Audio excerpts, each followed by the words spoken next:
On pourrait approcher les 60 ou 70 morts, donc ça reste bien évidemment à confirmer, mais un bilan qui serait beaucoup plus lourd que celui sur lequel on s'était arrêté jusqu'à maintenant. Donc effectivement, on vient de le dire, hein, un camion de 3 ou 4 tonnes qui fonce dans la foule, des femmes, des enfants qui ne regardent pas du tout dans la direction de ce camion, donc qui ne vont pas avoir forcément le réflexe de l'éviter parce que leur attention est prise par autre chose, en l'occurrence le feu d'artifice. Mais la menace était claire, hein. Enfin, le message est clair. Le message, il est partout où vous irez, nulle part vous ne serez en sécurité. Ça, c'est un message Parce terroriste. que nous sommes dans un contexte, toujours en état d'urgence. Nous sommes 8 mois après les attaques de Paris. Mais on ne sait pas s'il s'agit d'un attentat. On ne parle pas pour l'instant de terrorisme. Et les autorités que nous avons eues en direct sur BFM TV n'évoquent pas ce mot. On parle d'un acte criminel. La police, en tout cas, est déployée. Jacques Dibona, qu'est-ce que fait la police? On sait qu'elle enquête, qu'elle cherche à avoir des informations, notamment sur cet homme qui a été tué. Alors bon, à part toutes les premières mesures d'usage, c'est-à-dire boucler tout le secteur de Nice, y compris les issues au cas où il y aurait des complices qui chercheraient à s'enfuir. Si c'est un attentat terroriste et s'ils sont plusieurs, ils ont forcément encore des caches et probablement dans la ville.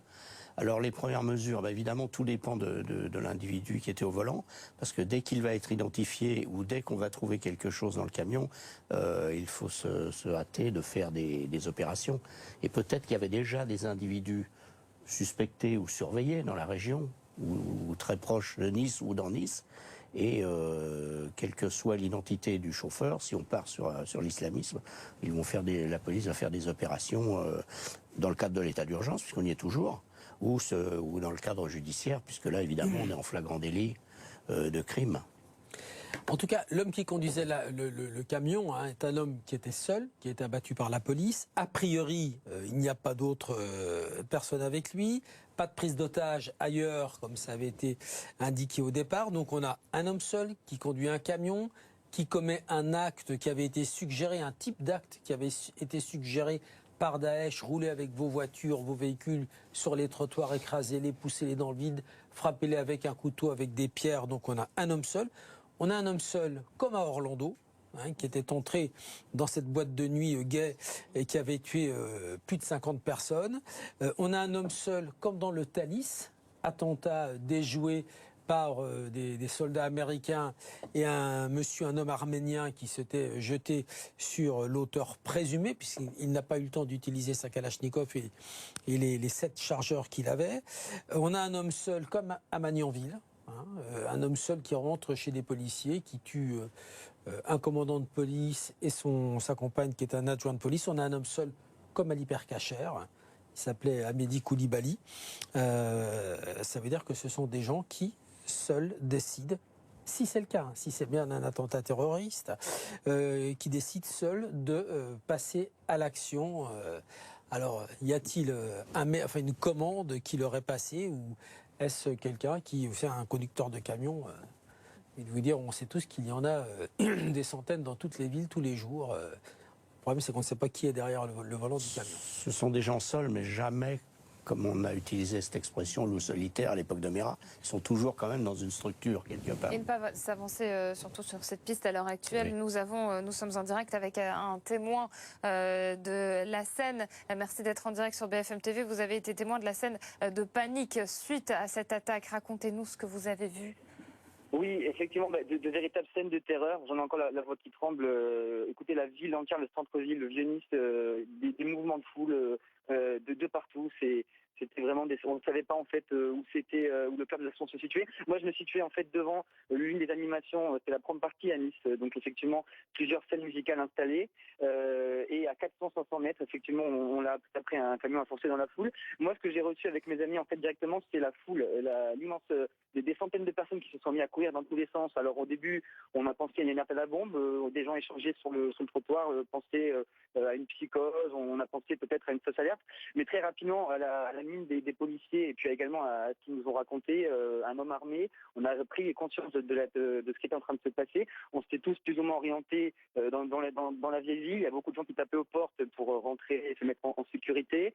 Des gens effectivement complètement apeurés et des rumeurs de coups de feu dans le Vieux-Nice. On a vu des mouvements de foule.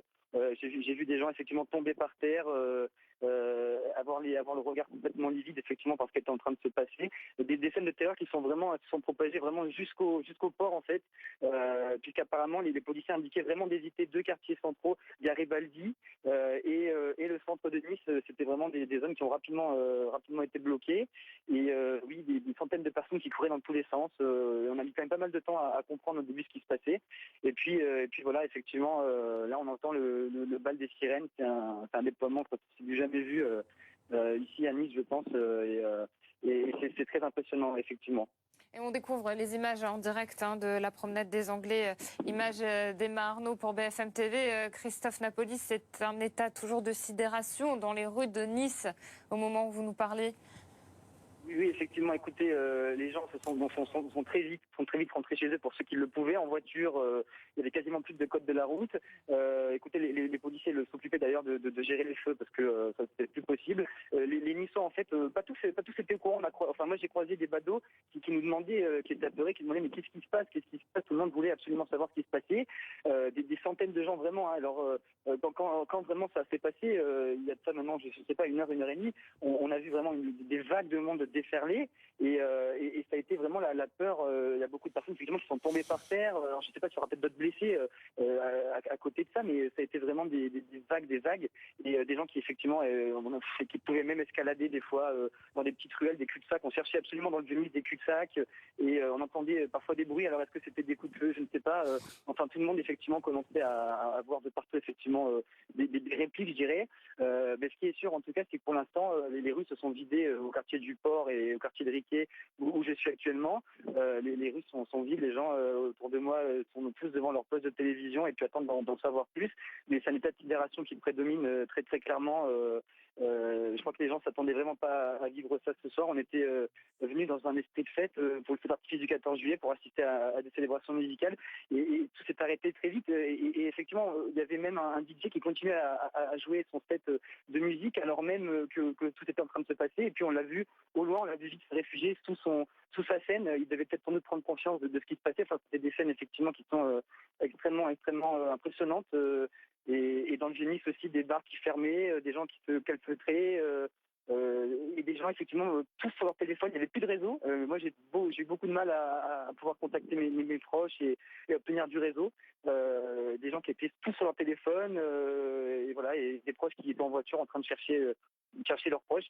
Et voilà, écoutez, c'est des scènes qui sont complètement irréalistes.